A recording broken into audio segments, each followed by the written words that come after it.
உங்கள் சத்யாவில் குளு குளு ஏசி ஆஃபர். தனது மகன் உதயநிதி ஸ்டாலினை முதலமைச்சராக்க வேண்டும் என்பது மட்டும்தான் முதல்வர் ஸ்டாலினின் ஒரே கவலை என்று முன்னாள் அமைச்சர் எம்.ஆர். விஜயபாஸ்கர் விமர்சித்துள்ளார். கரூர் மற்றும் கிருஷ்ணராயபுரம் தொகுதிகளில் முன்னாள் அமைச்சர் எம்.ஆர். விஜயபாஸ்கர் அதிமுக கூட்டணி வேட்பாளர்களுக்கு ஆதரவாக வாக்கு சேகரிப்பில் ஈடுபட்டார்.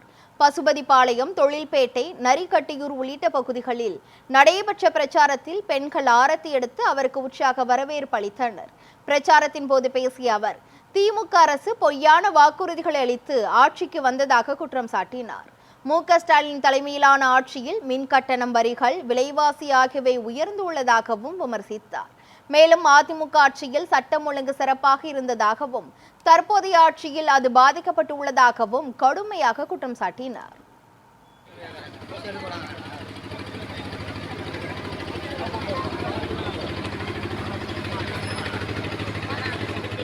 ₹1000 கொடுக்கறோம்னு சொல்லிவிட்டு 28 மாசத்துக்கு அப்புறம் தானே கொடுத்தாங்க. ஆனா கரண்ட் பில் ஏறி போச்சு, விலைவாசி ஏறி போச்சு. எல்லாத்தையும் ஏற்றி விட்டுட்டு மாசம் 2000 நமக்கு செலவு எக்ஸ்ட்ரா வச்சு விட்டுவிட்டு ₹1000 பாதி பேருக்கு கொடுத்துட்டு மீதி பேர் தகுதி இல்லைன்னு சொல்லிட்டாங்க. ஆனா இப்ப இன்னைக்கு என்ன நடக்குது? நாட்டுல சட்ட ஒழுங்கு சரியில்லை. 10 வருஷம் நம்ம ஆட்சியில சட்ட ஒழுங்கு சரியா இருந்தது, விலைவாசி கட்டுக்குள்ள இருந்தது. இன்னைக்கு சட்ட ஒழுங்கு சந்தி சிரிக்குது. 2.5 வயசு குழந்தையிலிருந்து 70 வயசு முதியவர் வரைக்கும் பிரச்சனை, பாலியல் பிரச்சனை நடக்குதா இல்லையா? ஆனா அதே மாதிரி பசங்கள் எல்லாம் கஞ்சாவுக்கு அடிமையாயிட்டான்.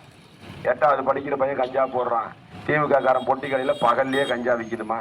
போலீஸ் இதெல்லாம் கண்டுக்கிறதே இல்லை, மாமூல் வாங்கிட்டு வேடிக்கை பார்க்குது. இதை பற்றியெல்லாம் கவலையில் எவனோ நாசமாக போகிறான்.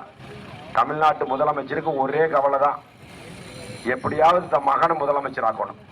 ஏன்னா அவர் கருணாநிதிக்கு அப்புறம் பொய்யை சொல்லி முதலமைச்சர் ஆகிட்டார். இப்போ 2 பொய்யை சொல்லி முதலமைச்சர் ஆகணும்னு பார்க்குறாரு. அதுக்கெல்லாம் வாய்ப்பு இல்லை. இந்த தடவை மக்கள் மத்தியில் மிகப்பெரிய மாற்றம் இருக்குது.